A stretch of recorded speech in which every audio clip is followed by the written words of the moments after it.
Emitofuo. Namo Emitofuo. Okay, let's settle down and we'll begin. About half an hour, then we're done.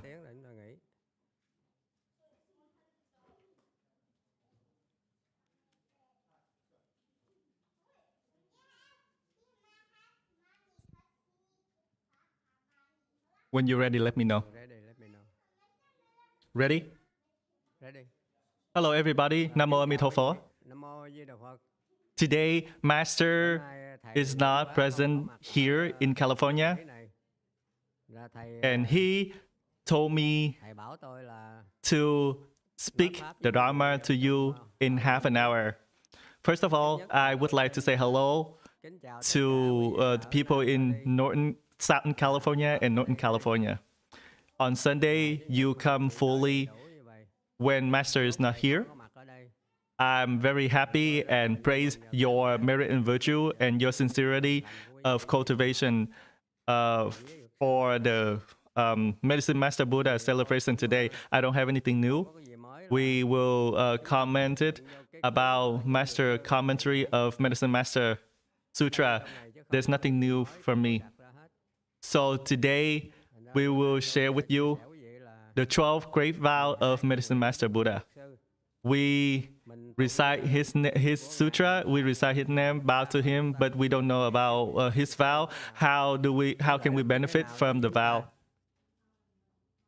So we need to know about this. He has 12 vows. The first vow, I'm just going to skim through, is I vow in a future life, when I attain Anuttara Samyasambodhi, my body will shine with dazzling light that will illumine measureless, countless, boundless worlds. My body will be adorned with the 32 hallmarks of a great man's and the 80 subtle subsidiary characteristics. So, and I will enable all living beings to become as I am. So what does it mean to have a golden body? I have seen this. I have a luck to see the Buddha, Amitabha Buddha. His body is just like golden color.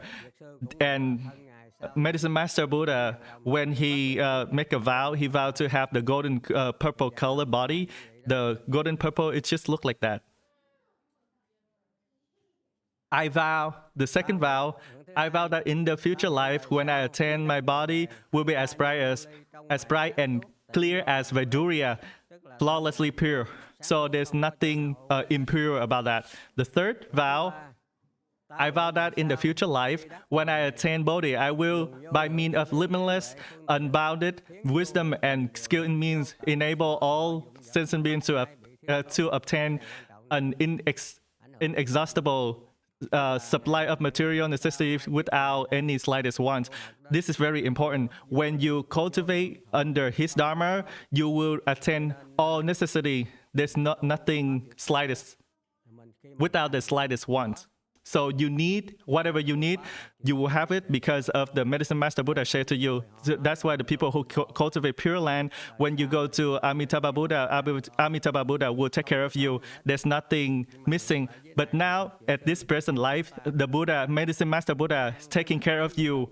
Whatever you need, the food, whatever you need, he will take care of for you. The fourth vow, I vow that in the future life, when I attain Bodhi, I shall lead those living beings who practice deviant paths to firmly reside in the way of Bodhi, and those who practice the vehicles of the hero or Prajika Buddha will become firmly established in the great vehicle. Which means that in the future life, people who cultivate with externalists, the deviant path, he will lead you to the proper path. The fifth vow, I vow that in the future life, when I attain Bodhi, I shall enable limitless and boundless numbers of sentient beings who cultivate Brahma conduct within my Dharma to perfectly uphold the Brahma conduct, which includes your 5 vows, 5 lay people vows, then within my Dharma to perfectly uphold the precepts, which means that you uphold the precept without deficiency.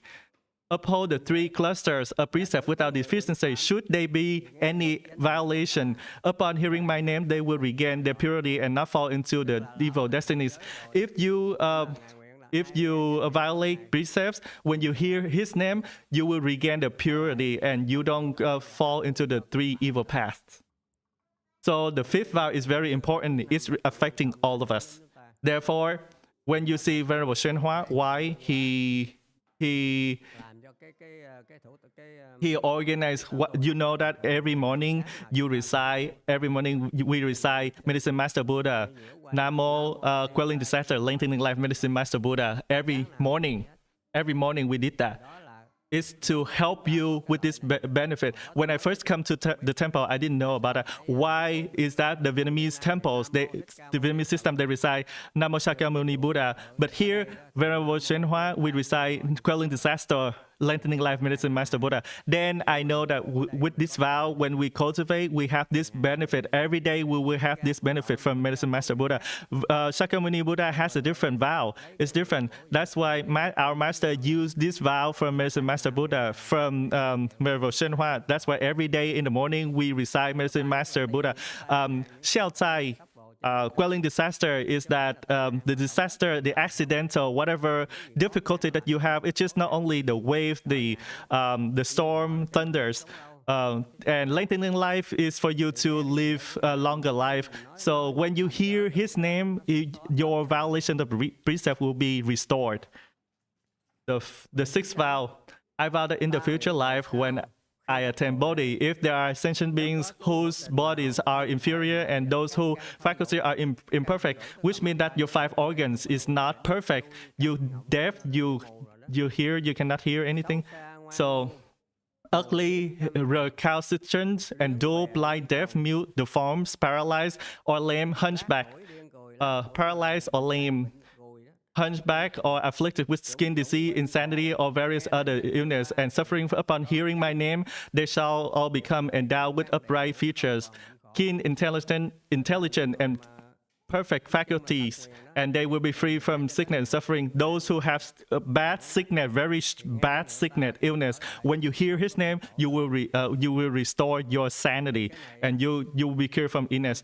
So there's a story Master YongHua talked about this. There is a monk, very ugly, ugly to the point nobody want to see him.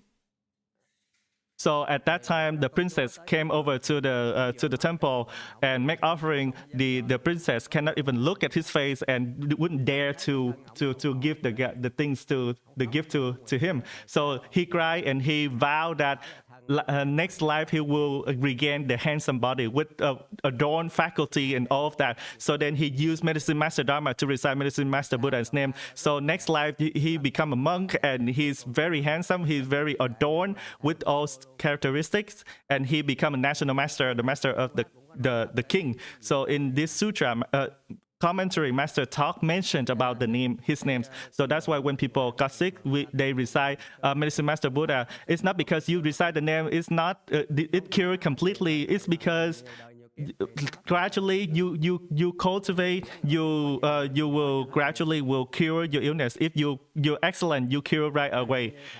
So you know, like Venerable Chong In Sanim, the young monk, when he first helped out with the temple, at that time I was in my room. He was helping with the building the temple. I heard he mourning because of his stomach ache problem. So Sunday Master came.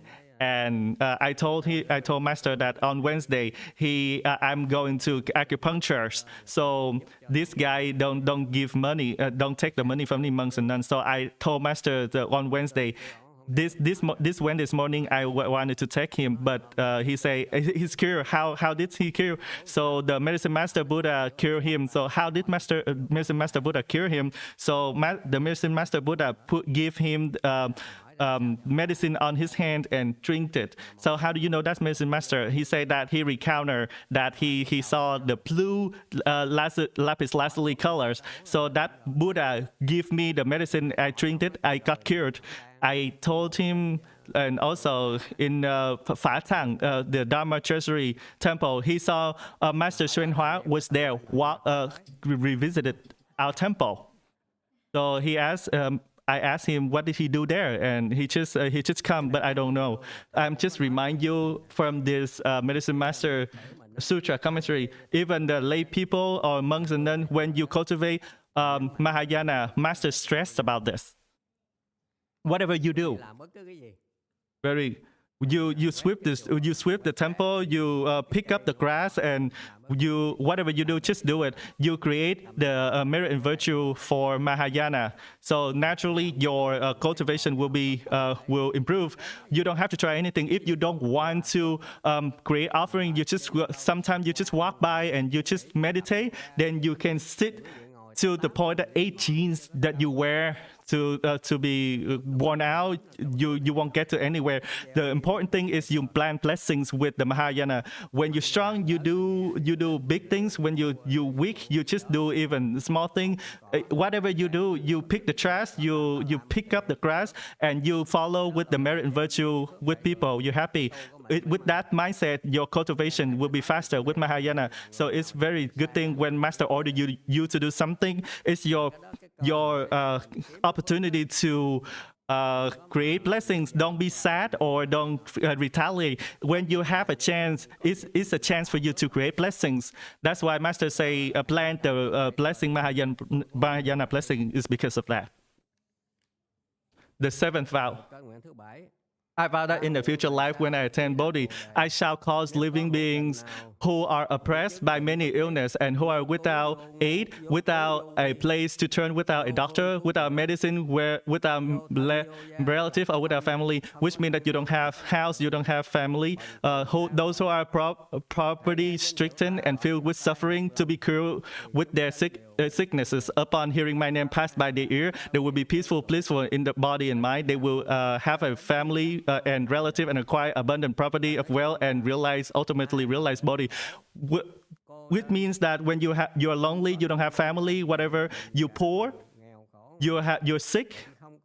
When you hear his name to the ear one time, all of them will be all together, acquire abundant property to all the ways to you. When you realize unsurpassed Bodhi, it is the cause for you, even all the way you become unsurpassed Bodhi, you become a Buddha. You see how great compassion he is?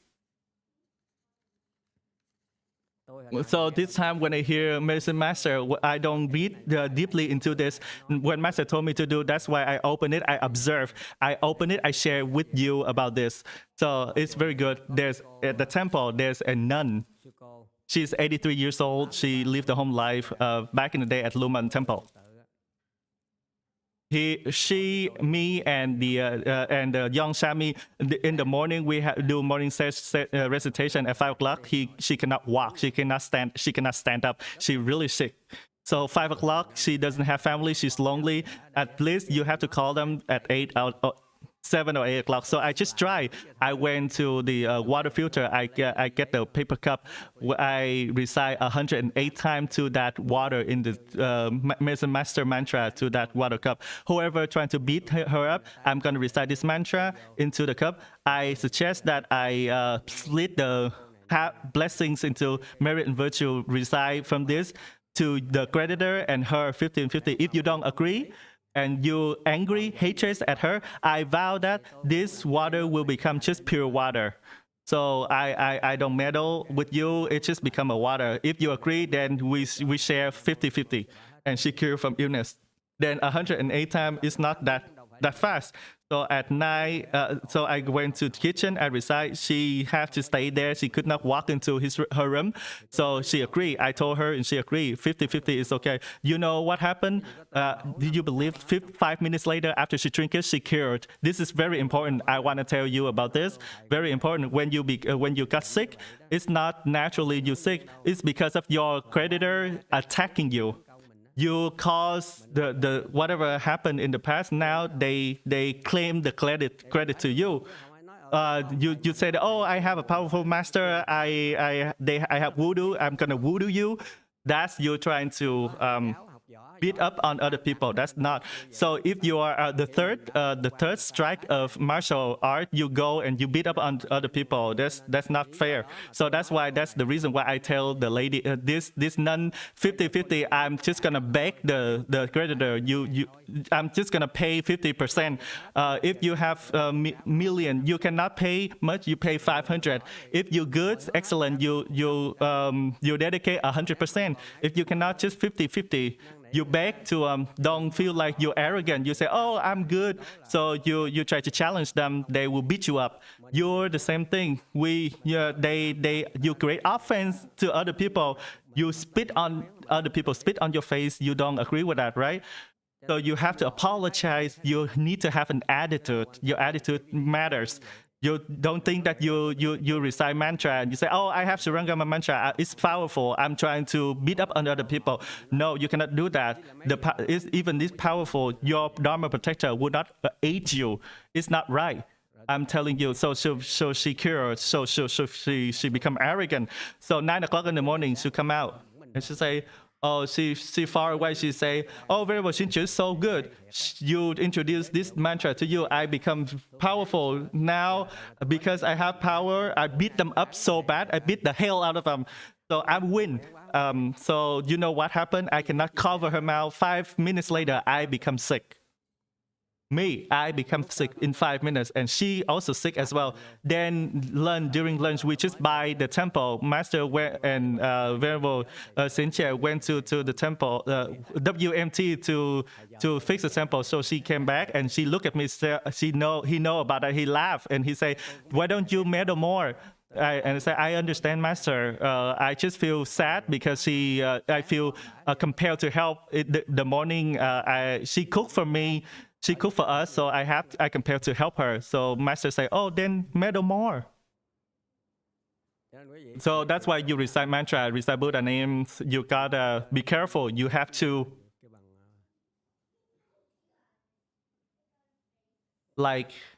you have to be humble. You need to be humble. Don't be arrogant. This means that you beat them up. The uncle, the uncle and the dad. You know what happened? They gonna beat you up. So my master in Vietnam, this has happened. So he put mudra and he beat up the ghost, and the ghost passed away. The ghost died. So then their patriarch came, their relative come. 3 months, he could not leave. He could not sleep because they beat him up. Like he fight with him every day. Therefore, when you know mantra, you don't feel like you're so good and you beat up on the people. This is very important. All of the mantra has perfect. They have effect. Even the monks and nuns and lay people all have a result. But you need to have humble mind. You have to apologize to them because of the cause you did in the past. It's not because you're good at mantra. You beat them up. 8th vow. I vowed that in the future life, when I attain Bodhi, if there were women who give rise to a deep loathing for their female body and wish to renounce it because they are oppressed and disturbed by the myriad things of suffering of being female. Upon hearing my name, they will return from woman to man and replete with all male features and ultimately realize unsurpassed body. It's like when you have the female body, you feel like inferior to the male. It's like the male relative family, their mom and dad beat you, abuse you. It's even American right now. They say that male and male equality of the gender is not right. No, it's not. It's not the same. No, even in society, woman is still taking a lot of loss. So those women who get bored of having female body, he will turn you into male body. It's not this lifetime. He will turn you next life. He will help you all the way until you become a Buddha. Not just give up. Not just help you one time. This is the 8th vow. The 9th vow, I vow that in a future life, when I attain Bodhi, I shall liberate sentient beings from the nets of demons and the bonds of external sex.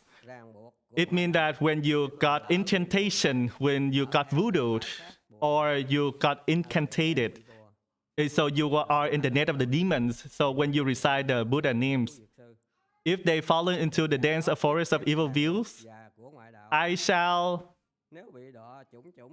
which means that you follow them and you cultivate the wrong path, I shall lead them and gather them in, cause them to have a proper view, and gradually cultivate to practice of bodhisattva, so they will quickly realize unsurpassed, proper, and equal bodhi. I know there's a lot of people in the past, they cultivate externalists, so they go into Buddha's path.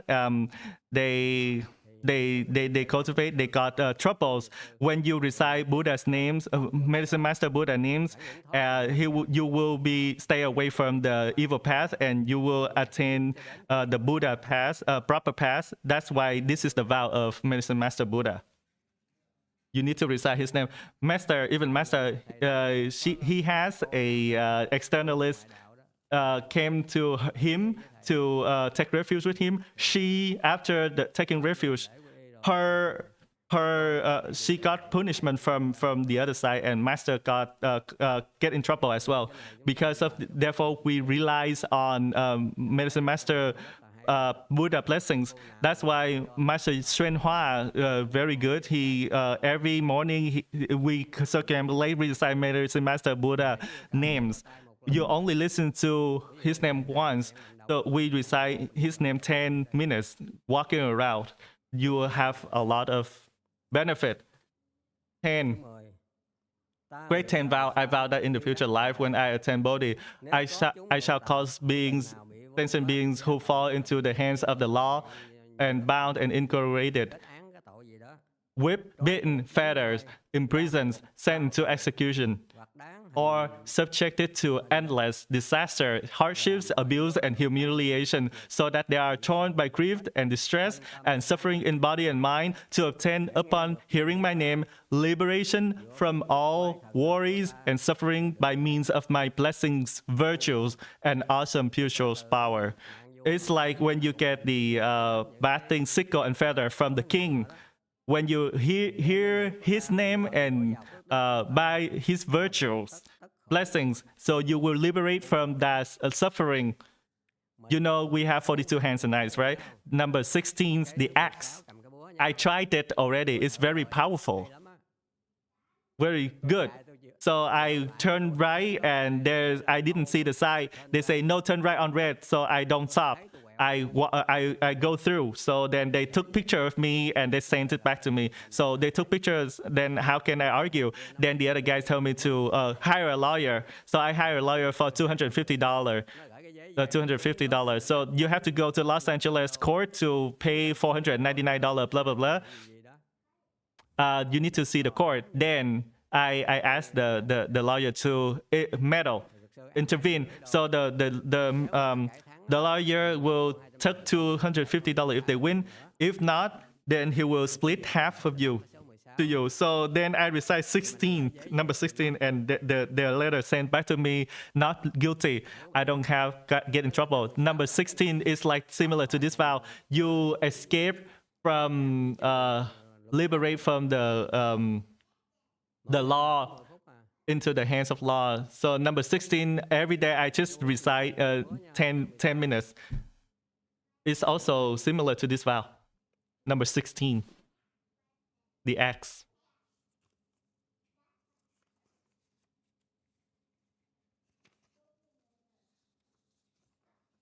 The 11th great vow. I vow that in a future life, when I attain Bodhi, I shall cause all living beings who are so plagued by hunger and thirst that they create all kinds of evil karma in the quest for food, upon hearing my name and single-mindedly receive and upholding it, to be filled with fine and wonderful food and drink, and afterwards, by means of the flavor of Dharma, to build and settle in ultimate peace and bliss. It's like when you need to have food, when you kill animals, when you fish, kill the pigs and all of that, then you recite his name, Medicine Master Buddha's name, then he will fulfill you whatever you need necessary. Then he will give you the Dharma to cultivate. I know this family I heard from Venerable Trí Tịnh. In the middle of Vietnam, there's a lot of ocean, there's a lot of sands, so they cannot cultivate farming or anything. They just fish, so they take refuge with the Hở Sằng Trí Tịnh. Then he said that you're right, but if I don't kill fish, then what can I do? Then he told you to. Then the Hở Sằng told him to recite Buddha name and make a vow. Later on, this family go to the United States, migrated. So they told this family to come and take possession over his business. So that's why everything changed. It's even my bad in my experience. You feel like when there's thing bad that you want to commit suicide, whatever it is, blessing is impermanent and disaster is impermanent as well. They go once and then they go over. It's over. There's a lot of people, they commit suicide like, oh, I have a husband and he cheat on me, so I'm gonna kill myself. So even with that, you just cultivate and you got blessing. Later on, he will come back to you. Don't do bad thing. Therefore, the blessings is impermanent, and also the blessings disaster is also impermanent. Don't worry. When you recite his name, he will give you whatever you need and your necessity. Don't do evil. Then later on, he will give you the Dharma to cultivate, to become liberated. It's like you sign up in his book to become his relative as well. The 12th great vow. I vow that in a future life, when I attain Bodhi, if there are sentient beings who are poor and without clothes, it's like you're so poor you don't have enough clothes to wear. So that day and night they troubled with mosquito and flies. By cold and heat upon hearing my name and single-mindedly receiving and upholding it, they shall attain all of fines and wonderful garments that accord with their taste, as well as a variety of precious adornments, flower garlands, fragrant balms, and enjoyments of music and various kinds of talents, so that their heart will will be fulfilled. It's like you so cold, you don't have enough clothes to wear, and you got mosquito bite. I saw this family. I live at the other side of the bay at Berkeley. In the morning it's very cold. There's rain, and there's a lot of sleeping bag. They hang on the things so that he can. It was so wet, and they sleep under that. Even in Vietnam, they sleep under the rain as well, but then it's not that as cold as here. These are the description, just like the 12th vow. You don't have clothes to wear, you don't have anything, very cold. When you recite the Buddha name, Medicine Master Buddha name, you will be fulfilled. The Buddha Dharma is very good. So I'm just skim through, summarize all these 12 vows so that you can believe more in Buddha, the Medicine Master Buddha. Today I praise on you praise a lot because you come and fully and recite the Buddha name, listen to his name, pray to him. You plan a lot of blessing today. From all the way today now to all the ways to you die. What happened in Europe right now? Keep up with this. In Ukraine, think about it. They're cold and they got bombed and all of that, and killing, shooting. Whoever people happen, it's also happened in the United States. What happened in nuclear weapon when they use nuclear weapon? In San Jose, they don't have the underneath crowd to help them. You cannot hide. So in the bunker, that's why in my life, in my experience, Medicine Master, I share with you this experience. Just recite his name. It's very responsive. You will receive a response.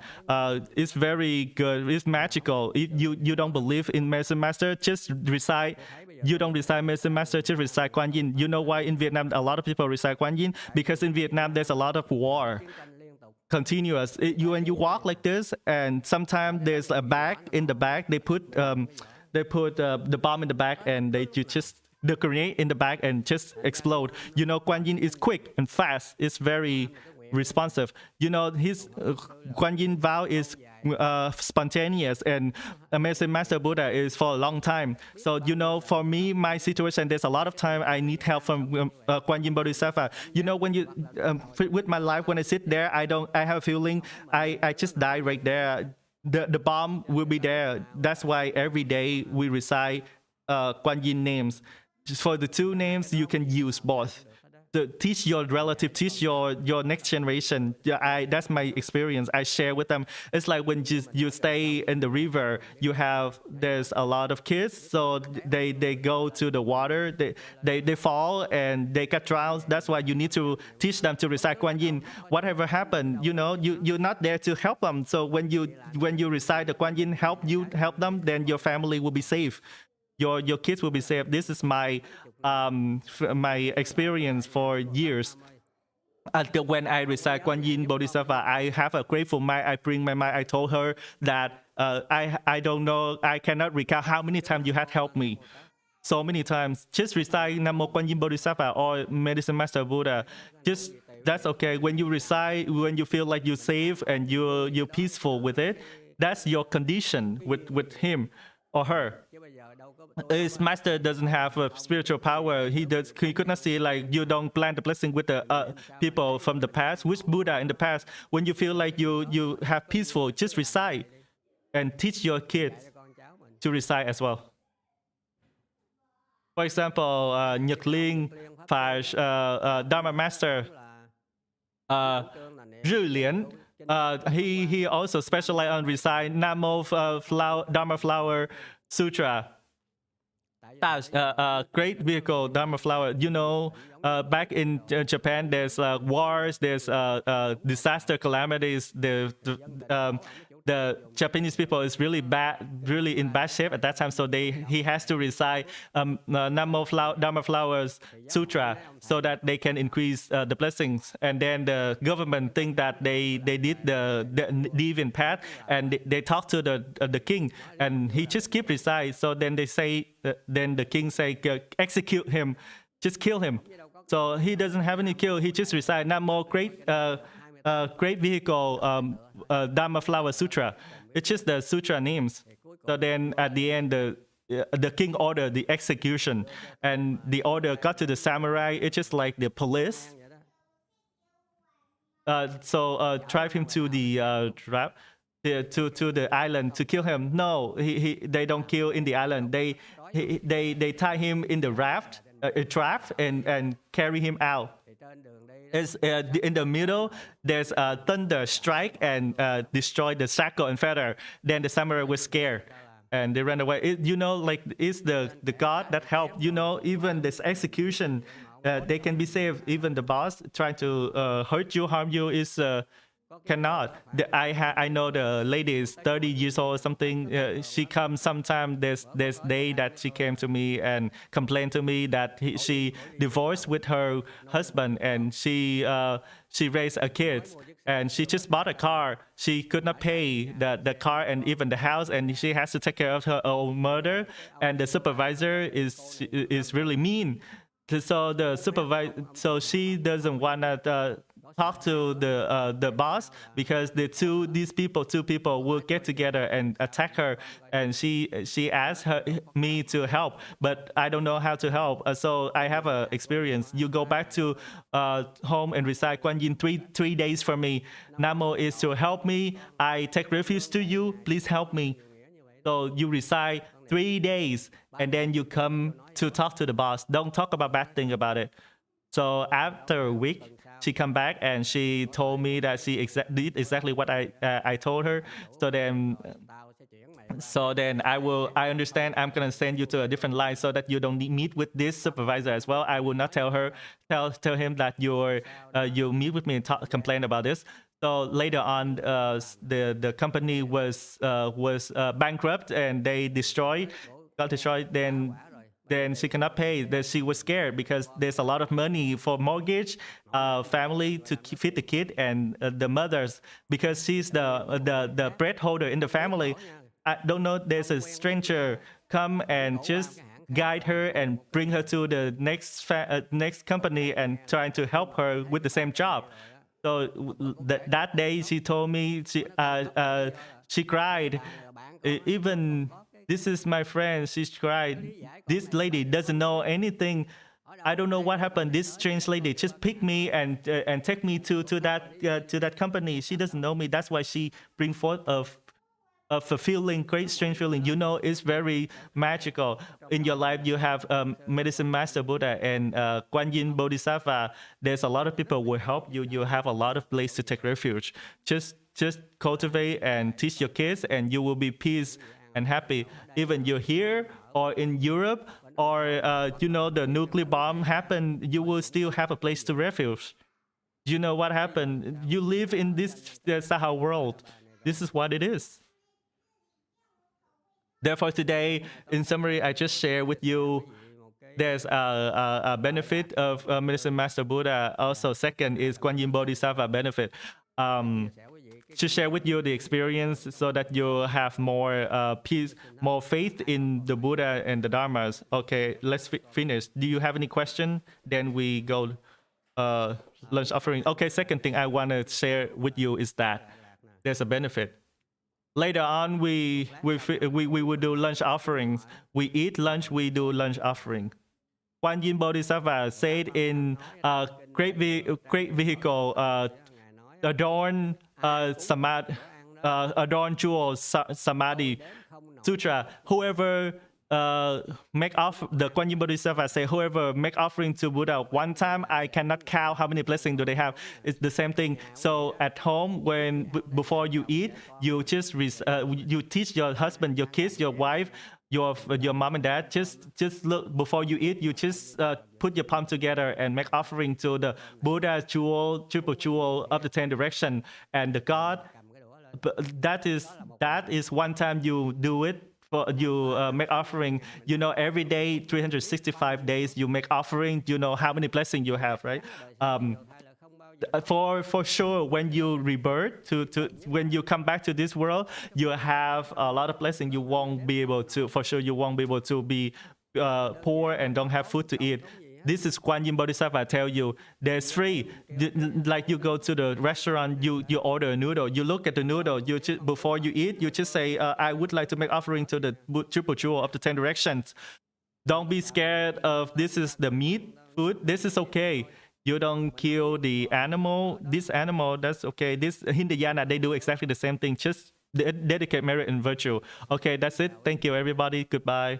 Okay, let's take a break and we have lunch later. Therefore, whatever I told you is from Medicine Master Buddha Sutra commented by Master YongHua, and also partly from TTTB as well. I'm not saying that for myself. From me. Okay, let's take a break and we do lunch offering.